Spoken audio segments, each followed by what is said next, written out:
Autism spectrum disorder, also known as ASD, is a lifelong developmental disorder that affects approximately 1 in 59 persons. ASD, which can be categorized by impairments in social and communication behaviors and a restricted range of activities and interests. Welcome to another episode of Blueprint to Your Health. I'm your host, Anna K. Simpson. In this episode, we explore ASD with Professor Maureen Sams-Vaughan.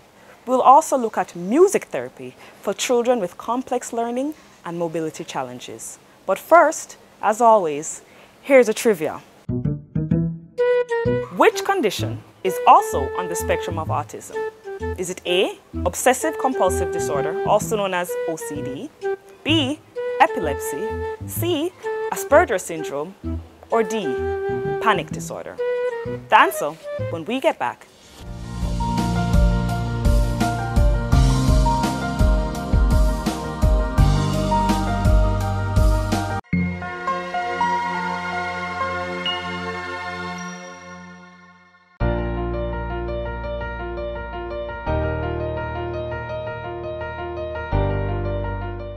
Professor Sams-Vaughan, thank you so much for sitting in with us. So tell us, what is autism spectrum disorder? Well, spectrum means that no two children are the same. So, for example, some children may not interact with other children. That's one end of the spectrum. At the other end of the spectrum are children who interact too much. So they may hug everybody they see on the street, for example. So one aspect of the spectrum is not speaking at all. Another aspect of the spectrum is talking too much. What we call running commentary, where the child just has to keep talking and tell you everything. So the spectrum means that in all of the symptoms, that each child may present its symptom in a different way, mildly or severely, or in the middle. So you have to be aware of the whole range of presentations so that you can identify the features. What are some conditions that are associated with the various spectrums? There are some other conditions. So we know, for example, that families in which there is Down syndrome, that children with Down syndrome sometimes also have autism spectrum disorder.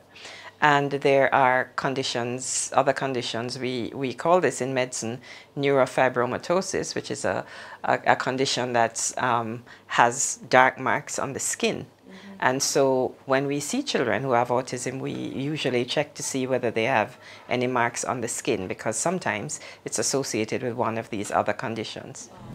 At what stage can we diagnose children with autism? Parents normally have a concern by about the age of 2 years. And the first concern that parents usually have, though not the only one, but the one that's most common, is a concern about children's speech. So they're often expecting children to be using 2 words together. One, juice, daddy, come, at about 18 months. And sometimes children with autism are either not speaking, or started speaking and then stopped, or are just using single words at that stage. So by 2 years, parents often give children a little time, and by 2 years, they begin to be concerned. But most children are not actually diagnosed until 4 years. However, we can actually diagnose children by 2. What about after the age of 2, being diagnosed in later years? So a lot of children who have normal intellect or normal reasoning and thinking, a normal IQ, are not diagnosed until much later. In fact, we are now recognizing many children with autism spectrum disorder in high school, teenagers, and even some people are being diagnosed in adulthood. These children usually have milder conditions, which is why they weren't diagnosed early. They might have had a little speech delay when they were younger, but it recovers often by age 3 years. And they find themselves in difficulty when they get to high school, when the social pressures of high school are greater and they're expected to socialize and they can't. They're a little awkward socially.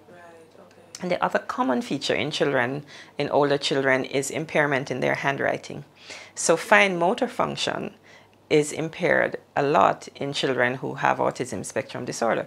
But if everything is impaired, your speech, your walking, everything is impaired, then the fine motor coordination doesn't stick out like that.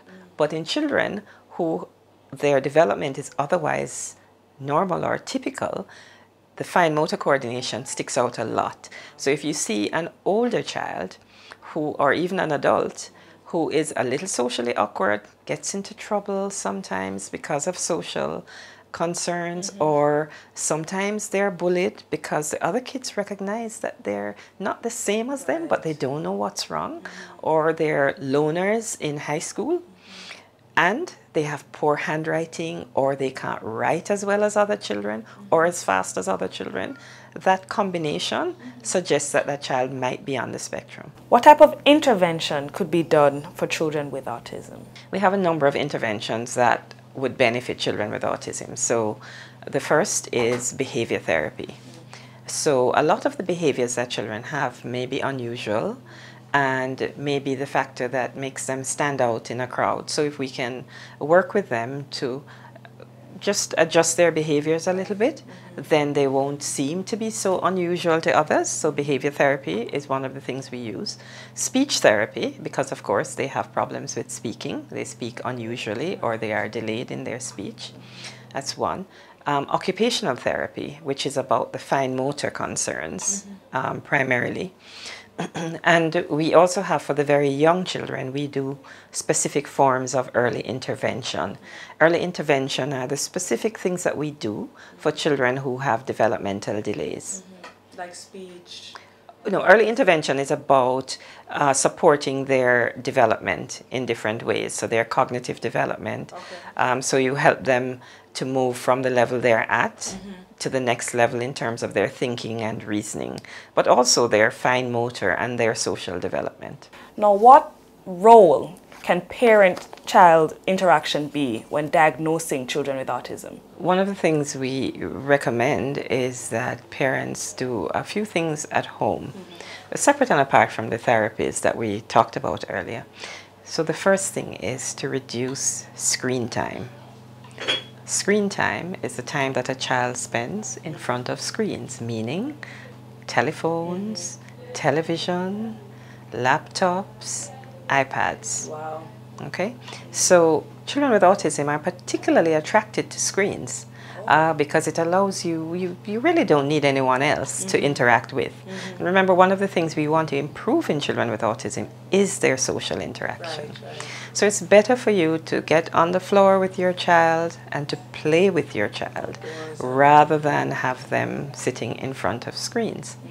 Under the age of 2, not just for children with autism, but for all children, we don't recommend any screen time at all for children under the age of 2, because that period between 0 and 2 years is so important for children to learn social skills. And they learn that from being around persons and interacting with persons, not interacting with screens.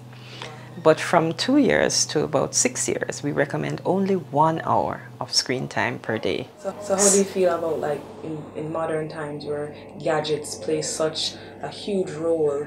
It may play a huge role in children's entertainment, but it doesn't help children's development. Wow. And I'm sure most parents want their children to develop the best that they could be. And so in autism spectrum disorder, where children have impaired social interaction, we want more time to be spent with children, taking them walking, talking with them about what's happening around them, encouraging them to be engaged in conversation. So that type of interaction, it's important for all children, but it is so much more important for children who are on the spectrum, who have deficits in social interaction.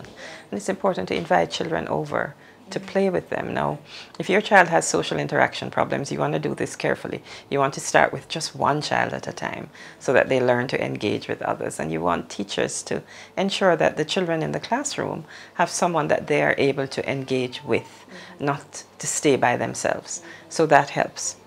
In terms of speech, we want parents to encourage children to speak by labeling things for them. So when a child points and doesn't speak, you say the word, you look at the child, you say the word again, so you enrich their language environment.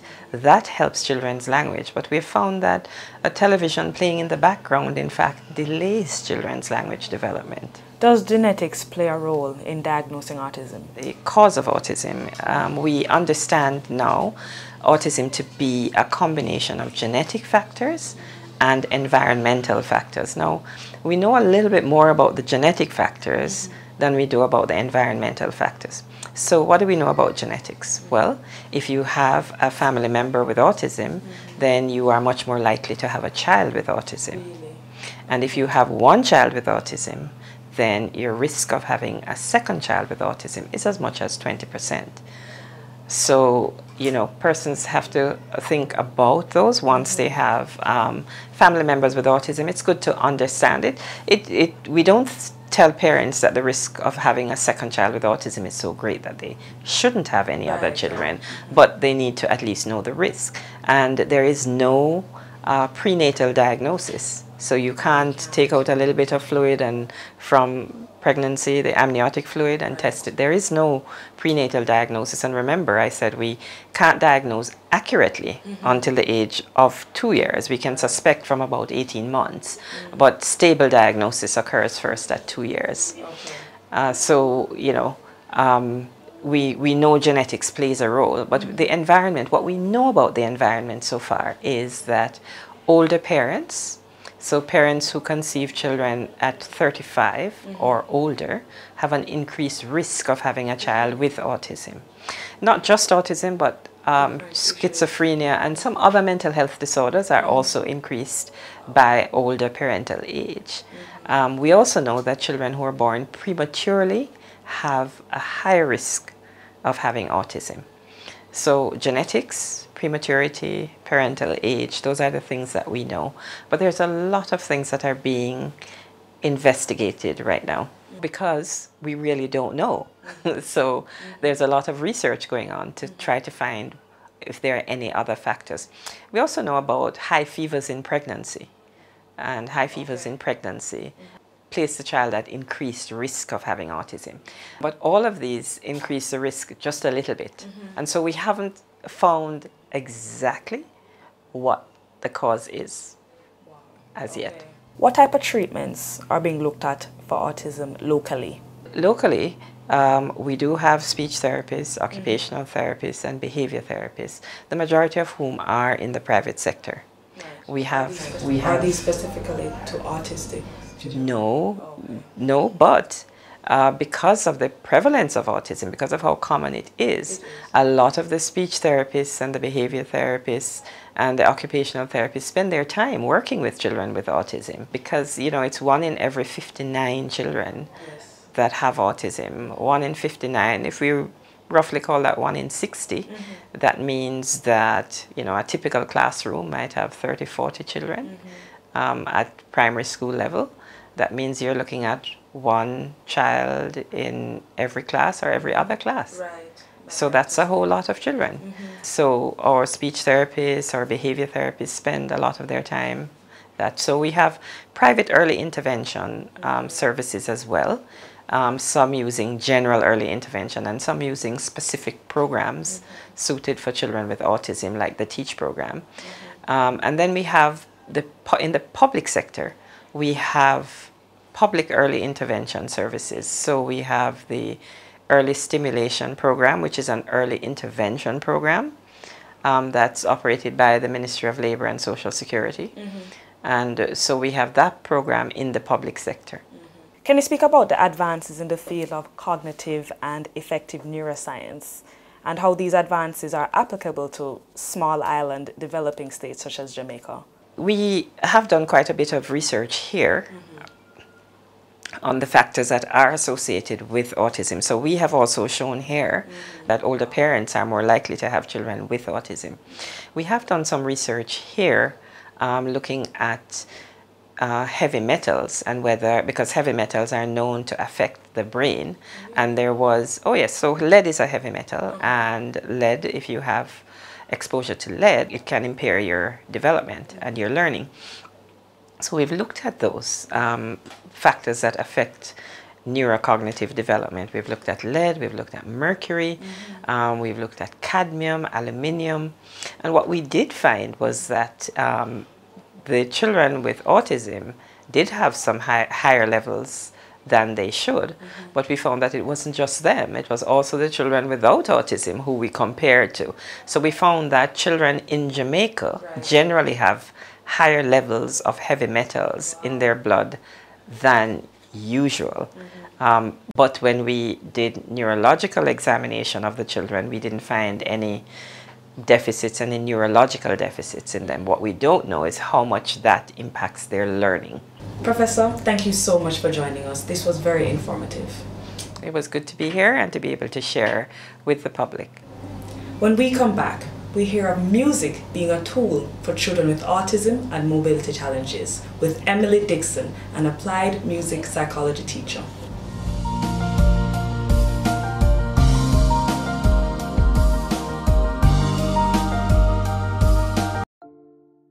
Our slogan says we are the people's station, and for more than 10 years, PBCJ has been providing unique content to this growing market. Let us show you how we can serve you.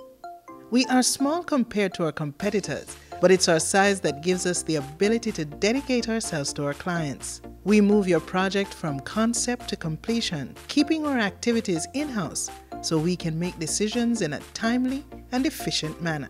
We have a creative, energetic, and youthful team ready to take your ideas to the next level. So what can we do for you? PBCJ has mastered the art of feature presentations, studio interviews, and PSAs. We also stand ready to create content for your social media platforms and make your message accessible anywhere, anytime. We also provide streaming for your conferences, seminars, and workshops. And guess what? You don't have to break the bank, because our fees are some of the most competitive in the market. And just when you thought it couldn't get any better, we air it free. You heard right. We air it free for you. So call the PBCJ at 876-754-7225 or email us at production@pbcjamaica.org. We are waiting to serve you.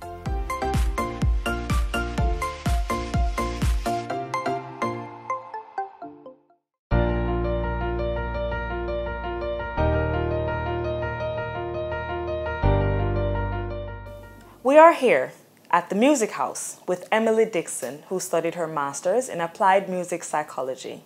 We'll be discussing the use of music as a means of therapy for children with autism, mobility challenges, and complex learning. Emily, it's a pleasure. Thanks for joining us. Thanks so much for having me. Tell us, who is a music psychologist and what does the job entail? The field of music psychology is pretty wide, so any aspect of psychology that you can think of, you can turn it into something musical. For example, consumer behavior when it comes to music, who buys a certain type of music, and that would be of interest for if you want to open up a music store. What kind of music would you provide for a particular area, depending on the population that you have? You can also look at the neurology behind music. So what exactly is going on in the brain when we hear music? And so there's a lot of there's the science behind what is happening, how we sense music, how we interpret music. There's also the aspect of music theory. It goes into the science of that, what types of music, how you would use music, how you would compose music. And so there are scientists who would look into that aspect of things, and it can go very wide. The area that I focused on during my master's had to do with developmental challenges and how the group setting can allow for the understanding of social skills and social norms. So how do we use music to then help those who are not quite understanding in other ways how to just exist in a social setting, as well as using music for those who have different abilities. So they're not unable to go through the traditional routes of learning music, and to find those ways so that they can also be involved in that experience. How does your job as doing music psychology correlate with the traditional forms of psychology? Well, in any form of psychology, you would identify certain goals that you'd want to achieve with a particular client. And so music psychology, it relates in the same way. If you have a client who has certain needs, you want to achieve a certain goal, then you identify that goal and you figure out how music can then achieve that goal. How did you get involved with music? Did your involvement with music prompt you to do this, what you're doing now with psychology? It was one, then the other, and then they kind of came together. So I grew up surrounded by music, literally. Like my mother has always been a music teacher. As far as I can remember, she was always teaching music, playing at churches, leading choirs, that kind of thing. Did you feel like you had to get into it, or just the passion came from it? It felt inevitable. It was all around me. My father was always playing at home as well. So even though it wasn't his profession, he was playing by ear. So, you know, music was always very present. And my grandmother was also big in music as a performer. So it kind of felt inevitable. I mean, I think most of us started, as in, I have 4 brothers. So all of us at least started music. But I'm the only one who really took it far. And so I had done the usual, you know, go to school, and then as an extracurricular, I had done piano. I was involved in choirs. I was also in dance from very young. And then in later years, in my teen years, I took up cello. So, you know, it was just kind of always my thing, my extra thing. I never thought that I would be in it as a business. I didn't want to. I said, no, music is to be reserved to be just my own. But when I developed an interest in psychology, and I wanted to be a child psychologist. When did you know this? So when you were in college? I was in 3rd form. Oh, I knew I wow, wanted to be early. a child. Yes. Okay. Yes, I had decided from that point. It's in later years, having met the brother of a friend of mine who was diagnosed as autistic, that I became interested in special needs in particular. So it was out of that interest that I ended up working with a young girl she was 3 years old at the time when I met her, and she had been diagnosed as autistic, and I started working with her as just an assistant, really. And through that connection now, a group of parents said, well, Emily does music and she's interested in working with special needs. Could we do a class that would be specifically for children with autism and music? So I thought, this is not what I'm going to do for life, but you know, I was in university at the time, and I figured it was a little extra cash and, you know, a little extra experience, and let me just test it out. I think it took a while for me to recognize that this is where I'm supposed to be, because I always had it in the back of my mind that I'm not teaching and I'm not doing music as a career. But eventually it just became clear to me. Shortly after that, I started working at Genesis Academy, which is a high school for children with developmental disorders, teenagers with developmental disorders. And I started the music program there. And I mean, it was very clear by that point that this is where I was supposed to be, because I hadn't been trained in that at all. This was kind of just intuition, and it found you know, it really did find me. I didn't search for it. And so when it came time now to decide on what I should do my master's in, I sought out programs. I wanted to do music therapy, but with the funding that I was going to be getting, it was too long a program. So I stuck with applied music psychology and found that I was able to cater the program and my research in the area that I wanted. And I did get exposure to music therapists, and I did get to work along with them, as well as work in a school system that had children with multiple learning disorders. And so that part of the experience was really what kind of geared me up for the work I'm doing today. You work with special need kids, yes, right? What does that job entail? I have various areas. So for some, it is that it would be a group setting. For example, at the STEP Center, I work with groups, and it's really providing an outlet for them. It's stimulation of the brain. So a lot of it is just getting them active, getting them hearing things, getting them producing music. I'm not really as zoned in on things being specific and, you know, getting the right rhythm and getting the right tune. It's more of a natural experience. There's some social skills that come into play, especially in the group setting. So, for example, recognizing one another. So whether you can speak or not, you know, that attempt to make eye contact, that attempt to acknowledge that someone else is there, and we're focusing on them, it's their turn. Also sharing, you know, being able to hold one instrument at the same time and not pull it away, because a lot of times, you know, that area of the brain is not as developed. So there's constantly this very me sort selfish sort of behavior, but you know, kind of allowing that. Team building. Exactly, and that's how we're going to get the nice sound. You won't get the nice sound if you don't share. So it's developing that. As I mentioned before, self-expression, just allowing that outlet. So if you want that drum to go fast, that's your time, and I will follow you. If you want it slow and quiet, then that's your time, and I try to follow along. So they're kind of leading that section. On the other hand, I will work with individuals who may be interested and have the ability to play the piano, because I teach piano as well, and I teach all levels of development. So you don't have to have special needs to come to the music house. But that child might just need a bit more understanding of the condition, exactly how they sense. And the autism spectrum in particular is so wide that you can have a variety of types of students. You know, for some, the challenge might be curbing behavior and curbing what they say. So once they think it, they just say it.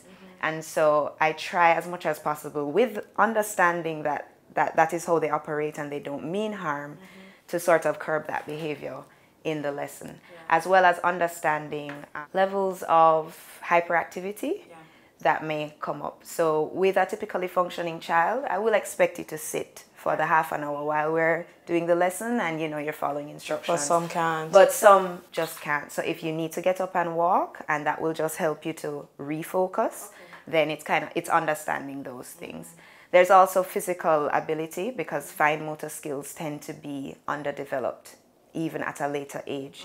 So it's finding different ways for us to still produce the music and not be so strict about form and technique and position and that sort of thing, while still respecting, you know, traditional musical rules. We go for a short break. When we return, we get an opportunity to see one of Emily's therapy sessions at the STEP Center.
Now the older ones learned some important words. What's the word for slow music?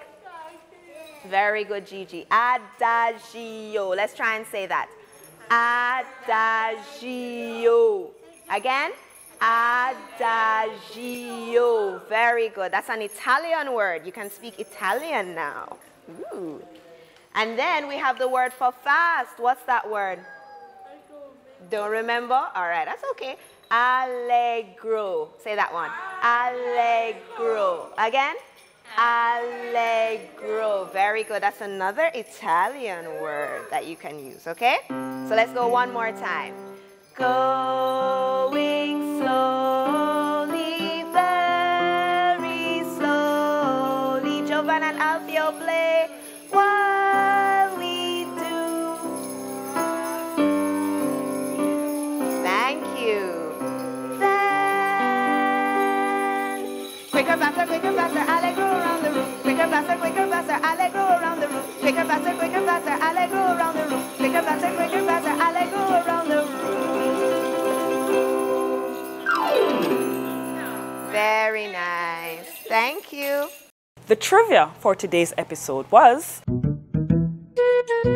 which condition is also on the spectrum of autism? If you answered C, Asperger syndrome, you're correct. This is a condition which is also on the spectrum of autism disorders, also known as AS, which is characterized by social impairment, communication difficulties, and restrictive, repetitive, and stereotyped patterns of behavior.